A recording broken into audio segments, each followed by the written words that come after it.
ಅಧ್ಯಕ್ಷರೇ ಮತ್ತು ಹಿರಿಯ ವಕೀಲರೇ ಮತ್ತು ನಮಸ್ಕಾರವನ್ನು ತಿಳಿಸುತ್ತಾ ನನಗೆ ಅವಕಾಶ ಕೊಟ್ಟದ್ದಕ್ಕೆ ಇನ್ನೊಮ್ಮೆ ನಿಮಗೆ ನನ್ನ ನಮಸ್ಕಾರಗಳು.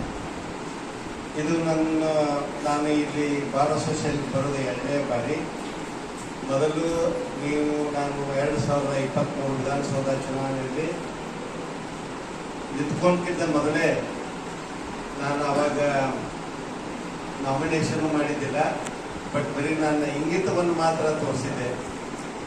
ಆವಾಗ ವಕೀಲರಾದಂಥ ಟಿ ಸಾಹೇಬರು, ಗೊಂಡೆ ಸಾಹೇಬರು ಮತ್ತು ಇವರೆಲ್ಲ ನನ್ನನ್ನು ಇಲ್ಲಿ ಕರ್ಕೊಂಡು ಬಂದು ನಿಮ್ಮನ್ನು ಉದ್ದೇಶಿಸಿ ನನಗೆ ಮಾತನಾಡಲು ಅವಕಾಶ ಕೊಟ್ಟರು. ಅವರಿಗೂ ಇವಾಗ ಮತ್ತೊಮ್ಮೆ ನನ್ನ ಧನ್ಯವಾದಗಳನ್ನು ಹೇಳಕ್ಕೆ ಬಯಸ್ತೀನಿ. ನೀವು ವಕೀಲರು ಅಂದ್ರೆ ಎಲ್ಲ ಅಡ್ವೊಕೇಟ್ಸ್ ಇದ್ರು. ನೀವು ಯಾರು ಬೇಕಾದವ್ರು ತಗೊಳ್ಳಿ, ಮಹಾತ್ಮ ಗಾಂಧಿ ಅವ್ರನ್ನ ಹಿಡ್ಕೊಂಡು, ಮೋತಿಲಾಲ್ ನೆಹರು ಅವ್ರನ್ನ ಹಿಡ್ಕೊಂಡು, ಜವಾಹರ್ಲಾಲ್ ನೆಹರು ಅವ್ರನ್ನ ಹಿಡ್ಕೊಂಡು, ಸುಭಾಷ್ ಚಂದ್ರ ಬೋಸ್ ಅವರೇ IAS ಆಫೀಸರ್, ಅವಾಗಿನ ICS ಆಫೀಸರ್ ಅವರು ಆವಾಗನೇ even the youngest civil service in the British empire.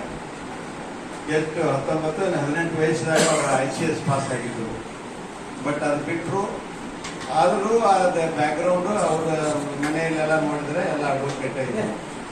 ಮತ್ತು ಸಾವಿರಾರು ಏನು ಅಡ್ವೊಕೇಟು ಅವರ ಬಲಿದಾನ ಮತ್ತು ಅವರ ತ್ಯಾಗದಿಂದ ನಾವು ಸ್ವಾತಂತ್ರ್ಯ ಪಡ್ಕೊಂಡು ನಾವು ಈ ಸಂವಿಧಾನ ಬಂತು. ಸಂವಿಧಾನ ಮೂಲಕ ಇವಾಗ ಕಾಯ್ದೆ ಕಾನೂನುಗಳನ್ನು ನಾವು ಮಾಡ್ಕೋತಾ ಇದ್ದೀವಿ. ಮತ್ತು ಸಂವಿಧಾನದ ಅನ್ವಯದಡಿ ನಾವು ಇವತ್ತು ನಮ್ಮ ದೇಶವನ್ನು ಆಳ್ತಾ ಇದ್ದೀವಿ.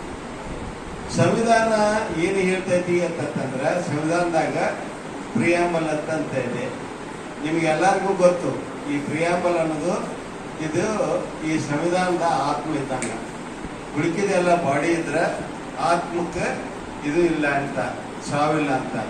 ನೀವೇನು ಬೇಕಾದ ನಿಮ್ಮ ಕಾಲು ಮುರಿದ್ರು, ಕೈ ಮುರಿದ್ರು, ತಲೆ ಹೊಡೆದ್ರು ನೀವು ಅದಕ್ಕೆ ಏನಾದ್ರೆ ಡಾಕ್ಟರ್ಗೆ ಇಟ್ಕೊಂಡು ಹಾಸ್ಪಿಟಲ್ ಕೇಳ್ಬರಿ, ಇವ್ರು ಅವ್ರನ್ನ ಕೇಳ್ರಿ, ಅವ್ರ ಪ್ರಮುಖರು ಕೇಳ್ರಿ, ಅವ್ರು ಕೂಡ ಅಂದ್ರೆ ಕೊಡ್ತೇನೋ ಇಲ್ಲ ಬೇಡ ಅನ್ನುವಂತ ಪ್ರವೃತ್ತಿ ಇಲ್ಲ. ಯಾಕಂದ್ರೆ ಅವರು ಸರ್ಕಾರಿ ಕೆಲಸದಾಗ ಕೆಲಸ ಮಾಡಿರೋದ್ರಿಂದ ಅವ್ರು ಯಾವ ರೀತಿ ಕೆಲಸ ಮಾಡಿ ಸಂಪೂರ್ಣ ಜ್ಞಾನ ಅವ್ರಿಗೆ ಇರೋದ್ರಿಂದ ಅಂತವ್ರ ಈ ಭಾಗದ ಲೋಕಸಭಾ ಸದಸ್ಯರಾದ್ರ ಅಂತಂದ್ರೆ ಬಹಳ ಒಳ್ಳೇದೈತಿ. ಮತ್ ನಮ್ಮ ಒಂದು ಕ್ಷೇತ್ರಕ್ಕೂ ಒಳ್ಳೇದೈತಿ. 1952ನೇ ಇಸ್ವಿ ಒಳಗನ ಸ್ವತಂತ್ರವಾಗಿ ನಿಂತ ಈ ಒಂದು ಆಯ್ಕೆ ಮಾಡಿ ದೇಶ ಇತಿಹಾಸವನ್ನ ತೋರಿಸಿಕೊಡಿದ್ದಾರೆ. ಅಂತ ಸಭಾ ಕ್ಷೇತ್ರದಿಂದ ಮೊಟ್ಟ ಮೊದಲು ಮೇಲ್ಪಾಯಿ ಹಾಕಿದ್ದಾರೆ.